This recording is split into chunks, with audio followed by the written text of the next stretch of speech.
U.S. hits China for pushing Russia's preposterous lab theory. Washington criticized China and Russia for promoting a conspiracy theory that the U.S. military runs biolabs in Ukraine, escalating a dispute over attempts at misleading the public over the war in Europe. We took note of Russia's false claims about alleged U.S. biological weapons labs and chemical weapons development in Ukraine, White House Press Secretary Jen Psaki said in a statement Thursday. We've also seen Chinese officials echo these conspiracy theories. She described the allegations as preposterous and the kind of disinformation operation we've seen repeatedly from the Russians over the years. Psaki also raised concern that Russia may use chemical weapons in Ukraine. Earlier this week, China accused the U.S. military without evidence of operating dangerous biolabs in Ukraine, claims that were then circulated widely on Chinese state media.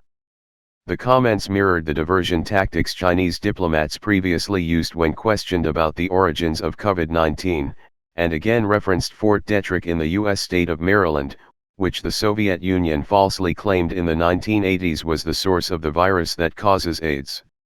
Britain's defense ministry has said allegations by Moscow that Kyiv is working on biological or nuclear weapons are likely being amplified as part of a retrospective justification for the invasion.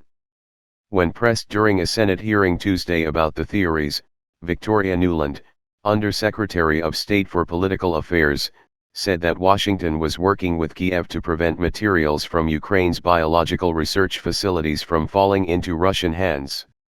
In her remarks to Senator Marco Rubio, Nuland also raised the possibility of Russia using biological weapons in its invasion.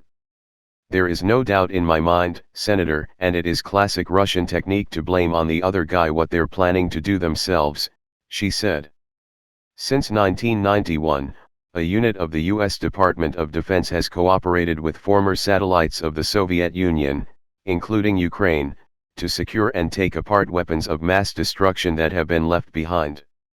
The U.S. and Ukraine's health ministry signed a treaty in 2005 to prevent any proliferation of pathogens at facilities in Kyiv, Lviv, Odessa, and elsewhere that could be used in biological weapons.